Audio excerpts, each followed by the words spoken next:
to see if the sound works. Okay. Yes. Yeah. Okay. So I'm Don, or Dan, depending on if you speak Swedish or English. And I am a designer, and I work mainly in the startup space. So I run a small, tiny design consultancy, and we work with many of the nicest startups around. I think here in the region we work with Debricked, Cosmed, Elon Road. We've worked with Minut, and we worked with Orbital Systems. We worked with, I mean, a lot of the startups here. Sooner or later, we meet them because we hang out a lot at we work from the ground, and we hang out a lot at Mink and so on. But we do design and communication work, and I'll tell you a little bit about the type of help that we push startups in different directions depending on what phase they're in. But I don't know. I've been in this.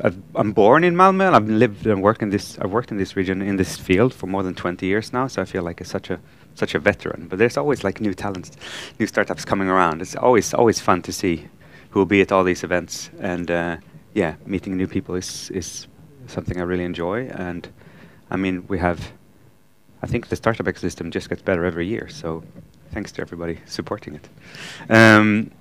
So today, I think I have like 15 minutes or something. Yeah. And if I'll start my presentation, the title that you gave me was like how to design your company, and it's a big topic.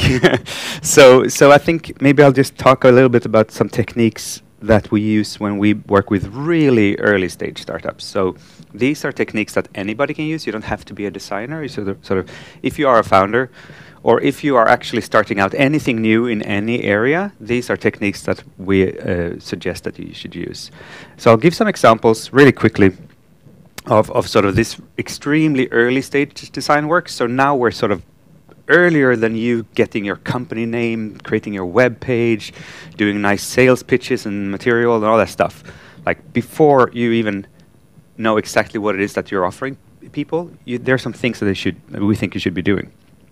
You might have heard about some of these techniques before.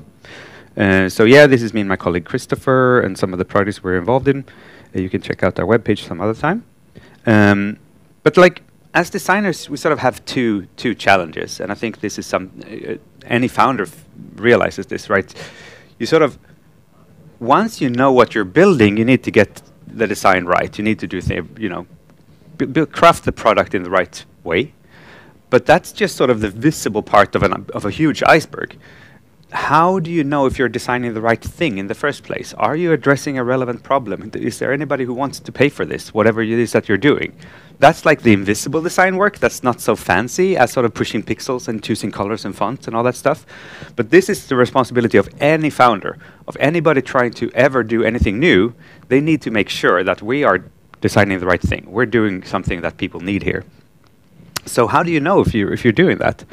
I'll give you 3 examples really quickly with some faces from the startup community. So starting with Minut, this is a startup that are quite successful today. They're growing quickly. They're a hardware startup, and they've already raised a Series A.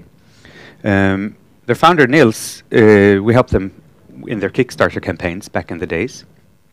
They create this little sort of home alarm puck that you put in your ceiling if you are a short-term rental host.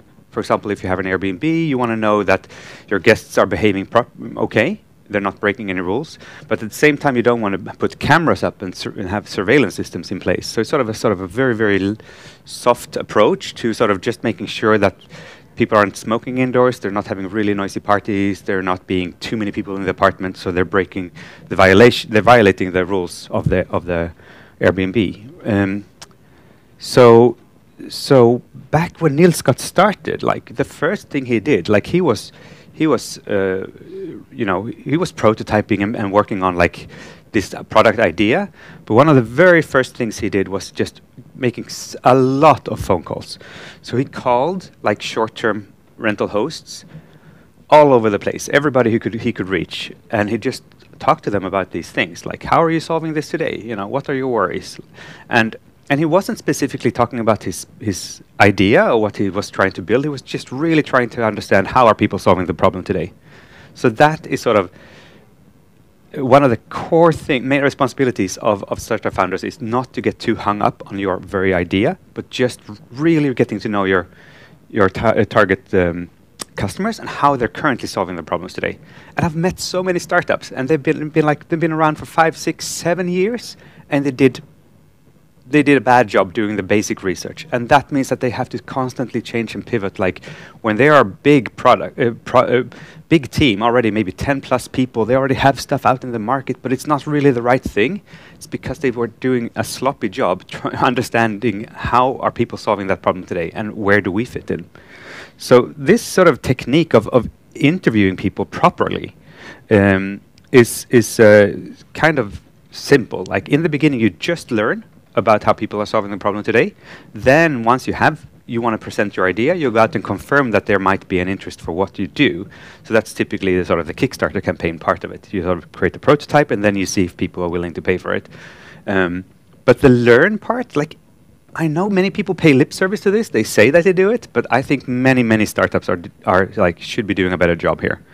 And if you just want to have one resource, this is the book. Read this book called The Mom Test. It's like 150 pages or something, super easy read. It will teach you all about sort of how to talk to potential customers without sort of creating this sort of founder's bias of you pitching your idea and people getting like all excited about it and giving you like energy back, but it doesn't mean that it doesn't at all mean that they would be buying your product if you built it.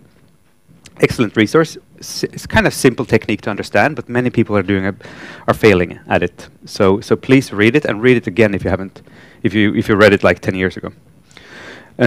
Another really nice startup here, completely different in the region, is Repamera. So I don't know if any of you have ever met Henning. He has this service for repairing clothes. So it's like an Airbnb-ish marketplace startup where he sort of matches people with worn clothes that needs to be repaired with tailors.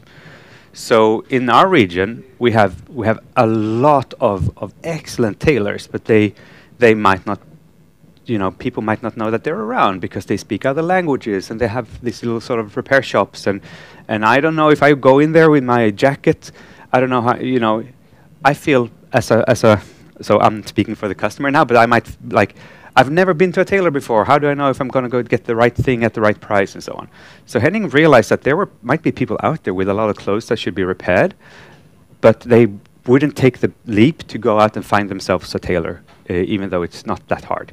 So he, when he had this idea, like he had a jacket himself, I think he wanted to repair, and he said like, there must be other people like me. He just started a Facebook chat in the evening, and that same evening when he started a Facebook chat with a lot of people he knew, he took his first orders. So he said, okay, I'll come and pick up your clothes, and I'll make sure they are repaired, and then you pay me.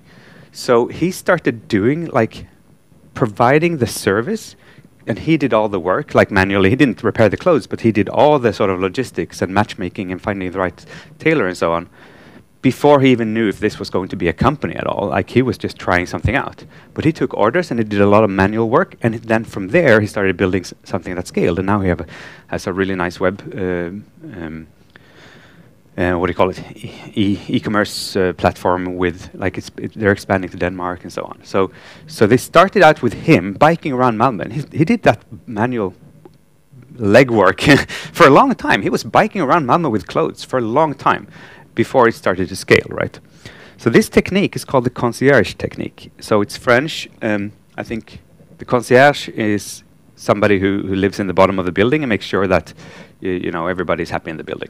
So it sort of means that you're doing consultancy work, you're doing service work for a while. You're doing a lot of manual work just to make sure that people are interested in this, they're willing to pay to have their problems solved.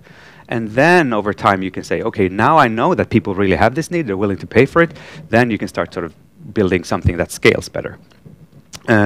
So of course you should have a scalable idea to start with, otherwise you'll be stuck in consultancy work and manual service work. But it's it's an excellent sort of starting point after you've done the interviews with people, realizing how they solve the problem today. Then you go out and try to solve their problems manually with the concierge method. So the third startup I'd like to mention is a completely whack idea. It's like one of the early NFT projects from, and when I say early, it's like 3 years old, but it's crypto, it's a collectible, it's just a thing for fun, really. So the previous two startups I mentioned are sort of problem solvers. They solve problems for short-term rentals. They solve problems for people who want to have their clothes repaired. This third one is more of sort of a what do you call it? So the previous ones would be called painkillers. So this is more of a vitamin. This is more like, this is not something you need in your life, but it creates some energy and some joy for you. So if you are sort of interested in building experiences like computer games or whatever, like these are techniques that you can use. So what this project is about is like creating collectible cards from web pages. So if you have a web page that you like, and you can create a little collectible card around that web page, and every card every web page can only be minted once, so you can only have one. So every card will be unique, and we have this generative art and everything around it. And we're deeply involved in this project. It's like this has been like our hobby project for a while, but it's becoming more and more serious. So we met the founders, Johan and Matthias, and they are amazing community builders. So they are really like building the startup around a community. And when they're building the community, they have like everything that happens goes on in Discord. So they're interacting with some collectors, and like almost, like I would say 95% of everything that happens just happens in a chat. And then they experiment in that chat, like, you know, they play little games and try out different things. And then if something becomes really popular, then they put it on their webpage. So they experiment with the behavior of collectors and little games in a chat, and then they productify. Then they turn it into a product on their webpage. So really, this is not their Discord chat, but this is like what it looks like. This is the user experience. and apart from you getting the NFTs, like you're all in a chat. But it's a great way to learn what excites people and what they want, and what games are fun to play. And then they design games that are a little bit more like this, like on the web page you can vote for whatever card you like the most and so on. But really, the principle that they followed, and I think this is this is something I first heard about from a startup that got acquired by Google a long time ago called Aardvark. It's like this process of creating value is like extremely iterative, and you start with just a lot of service. You don't have a lot of product. This is like Henning, when he began, he didn't have any web presence, whatever, but he still was solving people's problems. And then over time, you sort of decrease the amount of service you provide, and you start replacing that service with something that scales, which is a product. So with the marble cards, like they do that all the time. They have Discord, then they bring in bots into Discord to automate some parts of the work, and then we implement it on their web. So really, like, it's creating a startup is not like first you have an idea, and then you pitch deck, and then you get your funds, and then you build a product. It's more like, no, you go out and start serving like 1, 2, 3, 4, 5, 10 customers, like maybe the first week or month, and you keep those in the loop, and you service those. And then you sort of learn from those interactions, and over time you learn what really people are willing to pay for. And then you start replacing that service with something that scales better. And that can be little chatbots, or it can be a so-so web page, or a really basic app or whatever. It doesn't have to be sort of flashy and nice and all that stuff. Like, people come to us and they want like branding, and they want everything to look so good, and we're designers for startups, and we say like, okay, do we know we're solving a real problem? And if so, how can we serve your existing 5 to 10 to 15 customers the best way? It's not about building a nice web page and an app. It's like, it's a huge waste of resources if you don't know that this is what people need. It's much better to do a lot of manual work in the beginning and then productify over time. So it's like, I mean, some of the best startups work this way, and we advise people to do that. So it's kind of ironic when they come to us and want design, and we tell them to do, no, you don't do design. You do this instead. But it's part of our job. Finally, this last technique can be somewhat called the Wizard of Oz technique. It's like when people think that they're interacting with a product, but they're really interacting with people. It's sort of next level concierge. So in the beginning, in the concierge technique, you know that you're interacting with a person. When you sort of hide people in the system, it's more like the Wizard of Oz, like the the guy behind the curtains. So these 3 techniques will take you quite far as a startup. Then you can start scaling and building products that actually sort of can reach a much larger customer base. I write some articles sometimes on Medium and elsewhere. So yeah, this one is about these 3 techniques, the invisible design techniques. This one is more specifically about how to prototype in Discord and Slack. But yeah, you can always reach out. Here's my Twitter handle and our webpage. Thanks.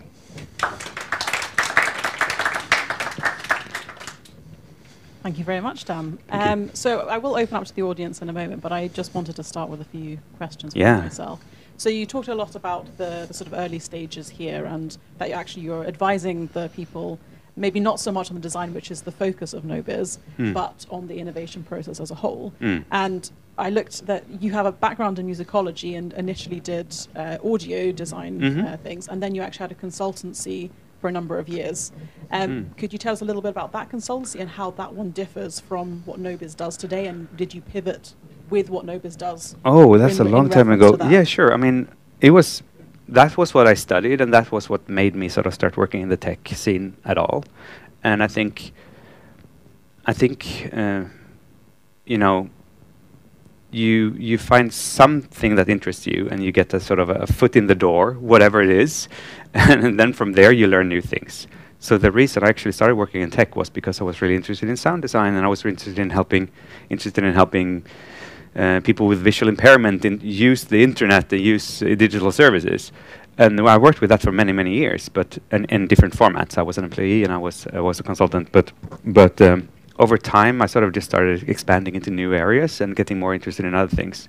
So nowadays I think I work more with like communication and video creation and all that stuff. But again, like I think you're asking about things that happened like 20 years ago. So, but yeah, I mean, so I think being a consultant and also being a designer is like really just always asking a lot of whys and trying to understand what is the real problem here, what's like the most important thing. And not very often the answer to that question is better sound design, but sometimes it is. But I mean, in terms of what you learned from your first consultancy versus this one, and then the time that you had in between. So you worked with E.ON and Sony with their accelerator programs and looking more broadly at innovation, not just the design element. So what are your big takeaways through those sort of experiences that you had? Okay, that's a good question. So first of all, I think dipping your toes in many places and learning about many things, like trying out what it's like to work on your own or as a consultant or like as an employee or in large organizations, small organizations. I mean, you learn so much. So I worked with TAT, the company that got acquired 10 years ago now, here in Malmö, and there I got to work with a lot of designers and I learned a lot from that. But then that company got acquired by Blackberry, which was like a large company, and it was really interesting because then I learned other things working with Blackberry, and I saw, these are the problems you face when you're like a large company trying to do innovation. And what I learned there helped me then better consult with E.ON and Sony and the larger companies, because it's harder. Like it's harder to pitch an idea inside a large organization. Then it's completely different than pitching it as a startup. As a startup, you have to find one person who supports you, one person who says yes. Then you have the funding, then you can run with it. But like in a large organization, it's enough that one important person says no, and they'll kill the whole project. So it's like the rules are completely opposite, and you have to understand that. So if I advise a startup, I advise them in one way, and if I advise a large company, I advise them completely differently. But it's sort of the same challenge. You're trying to bring something new into the world that hasn't existed before. And so if you want to do that, I think there are some building blocks you need to get right. And these are the sort of the best techniques that I've learned over all these years by reading and trying to apply what I read and watching YouTube videos and so on. So, but I enjoy teaching too. So that's why I sort of like to go out and tell other people about it. And so we actually had an online poll before this session with a number of questions, and one of them was about how you recruit people for your team and also how you find co-founders. So I was wondering, how did you and Chris meet, and how did you know that this was the right person to actually start a business with? It's such a great story. No, but I was working with Blackberry and also before TAT, and one of the techniques we had for recruiting was just bringing in a lot of students. And I know that Malmö Startups is really good at that as well. It's kind of startups, but like bringing in a lot of young people. If you only bring in one intern at a time, you need to be supervise them a lot because they need a lot of help and they need to sort of learn by hanging out with you. And we never really had time for that, so we brought in many students at the same time. So they became their own little community inside the company. So they helped each other a lot. And then we supervised them, once a week or every second week or so on. So I saw a lot of students, like dozens and dozens and dozens of students over the years, both at TAT and Blackberry. And I used to be out like this, talking to students and getting them, inspired to come and apply for internships with us. And that's how I met Chris. And he was just the best student I met during all those years. So yeah. Cool. It's a good story. Nice. Yeah. So how do you encourage people to take on the internships? So because with a lot of startups, you might want to attract as much expertise as possible, but obviously that comes with potentially a sacrifice for people financially. So how do you attract other experience and other expertise from people that maybe are unsure about going on the risky route with a startup? Yeah. So the more senior people are, the more they have to lose, the more they're risking, really. So if you're recruiting young people straight out of university, then they have they have everything to gain. And I think I have some critique, but I think the university system that we have today, the academic part of it, like at Lund University, they have too little sort of practice and exposure to real workplaces. I know they have it at LTH and other places, but it comes quite late. Like I think you should, as a student, you should expose yourself to real workplaces as early as possible. And that's from me learning from experience. Like I spent, 4.5 years in university before I even started working somewhere. And I actually did a little bit of work at Ericsson back in the days. But when you come out after 4 years at university or 3 or more, you don't know what you're going to do. But if you're going out after just 1 or 2 years and going to try out, what is it like to work in a startup? What is it like to work at a big company? You get a much better sense of what it is that you want. So I think it's a fantastic opportunity for students while they're studying. Take a few months off or build it into the education. Bring them out to different workplaces. And then if you are a startup person or if you're not a startup person. You can only know by trying. So I encourage everybody to sort of try to get as many students as possible into your organization. And definitely the university system should encourage students to go and get some experience. But it's hard to be the only student, I think. And we get many applications and they want to come and do their internship with us. But it's impossible. We can't supervise a student. We're consultants, we're super busy. But if we had 5 students coming in say, hey, we want to hang out together as a group in your company and learn by watching you guys. That might be more easy to handle, actually. Pretty cool idea. I like the idea of integrating it into the education system, having a little bit of that on-off sort of setup. And one final question before I open up to the audience, to do with sort of funding and when you sort of make the leap of faith. So a lot of these examples, people are going out and asking questions and testing things, and that can be quite time consuming. And at the same time, you still need to pay the bills, and then you also need to maybe actually apply for funding at some point so that you can do that. And depending on if you have something which maybe needs to have IP or doesn't, depending on what type of company it is, when do you take that leap of faith of just committing 100% when you maybe don't have any investment yet, and how long can you go without investment, and what sort of routes can you suggest in those very early stages? Wow, it's a big question. I don't have a good answer. I admire founders who actually take this leap because it's not easy. But it's sort of the only thing I think gets easier over time. So if you're a serial founder, you've learned from your previous experience, and if you've worked in a startup, you know a little bit more what it's like to run a startup, right? So to go straight from sort of university or straight from working at Tetra Pak and then starting your own business, I think it can be quite hard. But if you sort of hang out with startups and get to know other startups and see, under what conditions do they work, it gets a little bit, at least you have some pattern recognition. You have some way of sort of saying, okay, I see this is working, this is not working. But the answer to that is super different depending on if you're building like a very software heavy or hardware heavy startup, or like how much services there are, and deep tech or not. Like this, I mean, sometimes some of these companies are really, really hard to build anything without a lot of venture capital. But if you're like, trying to build a little web page service app thing, you can go quite far with just having it as your side hustle. So yeah, it's a very hard thing to answer. Well, you made a good crack at it at least. Okay. So thank you very much. Yeah. But now I will open up to the audience, if that's okay. If you're okay sure. with a few Yeah, more absolutely. questions. So if anyone has any questions from the audience, I'll pass the mic around. Mm-hmm. Hi, Dan. Hey. I have a question because I think you're talking about the private services and the products for the peoples, and the value of the services is lowering with the time developing, right? So you're also talking about how the product is growing by the times, if they can make a better product and lure the attentions from the customers. So I was thinking about the series was called The Long Tails, and it was written by the Christian Anderson. Mm-hmm. It's American Mm-hmm. authors, and he talked about no matter how or what kind of the products, as long as you invent it, there always have the people to buy in it. So what is your opinion about the long tail series? Oh, yeah, the long tail, I remember that. But yeah, it's tricky, right? Because you're looking for your first customers, but you would want to know that over time there's going to be more customers.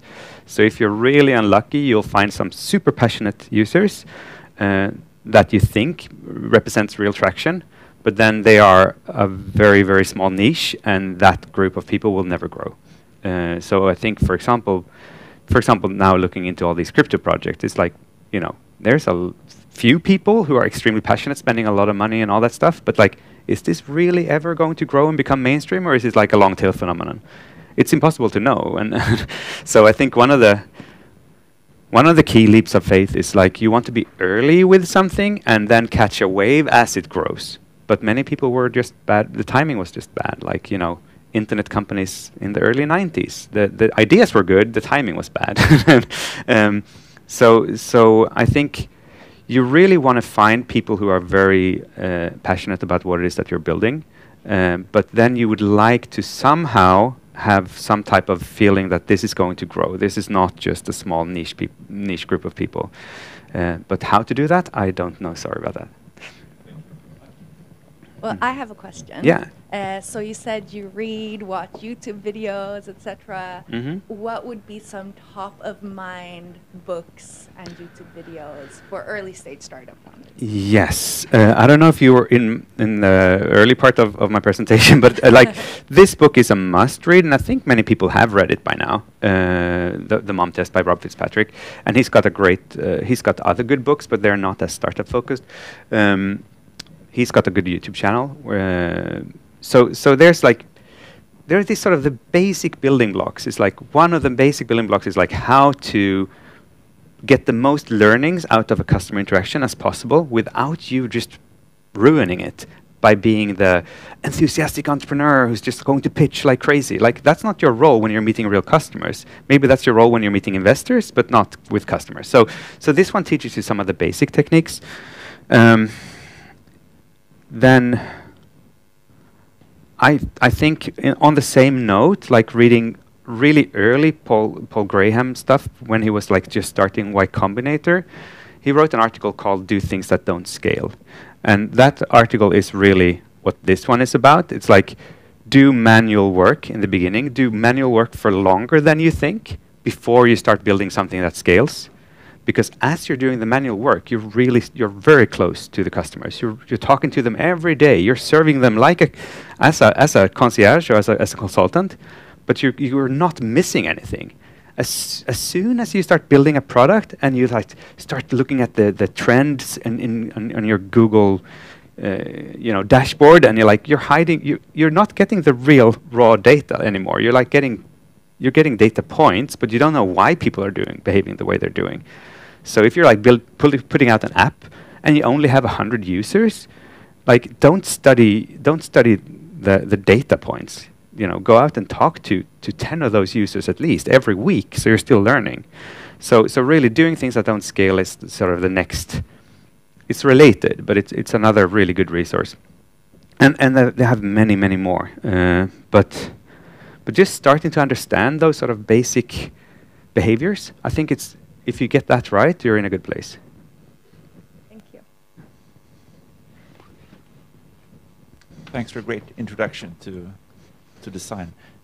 Do you have any tips on how to build a culture that goes hand in hand with a team culture that goes hand in hand with what you're asking, what you're advising us to do when it comes to building startups? Yeah, it's a good question. So first of all, when you are building your team, like, I think almost everything should be everybody's responsibility. So talking to customers is not like one person's job. It's like everybody on the team. While you're 5, even 10 people, everybody should be talking to customers. Taking customer support calls, or, you know, put your own phone numbers and email addresses on your webpage. You're not going to get too many calls. If you're getting too many calls, it might be a good sign. It might mean that, you know, a lot of people are interested and they really want you to serve them, right? So until it starts to break, let everybody be really close to the customer. And I think this is something you can teach young people that come straight out of university, because they don't know what it's like to work, right? So they can sort of say, in this company, everybody talks to the customer every day. Okay, that's fine. They'll do it, right? But if you're employing like a data analyst expert that has 10 years of experience from Alfa Laval or whatever, like that person is a specialist. It's kind of hard to get that person to also take customer support calls every week. so it's like you have to shape this culture quite early. And when you're building a company with young people, it's easier, I think, and they're more flexible. But if you're hiring like specialists, you have to be much more clear about these things. I know you're an expert on AI, but you also have to talk to the customer. Like, it's not that easy. Yeah. So the founder's dilemma, I can't remember the name of the author, I'm sorry. But Wasserman, yeah. So that's a good book on the subject of how to deal with team dynamics and how to build a team. If you haven't read it yet. Founder's dilemma. Okay, so I mean, everyone else that hasn't asked a question, you're more than happy to ask a question off the live stream. So I think now we will thank Dan for his for his presentation today and for answering the questions. Thank you very much for attempting even the ones you thought were tricky. And I think we're just going to carry on with the standard format now of Coffee Morning, where we just grab a coffee, mingle, and have a chat. And hopefully you can get to meet everyone else, and everyone else can get to meet you on a more personal level. Sounds great. Thanks a lot. You.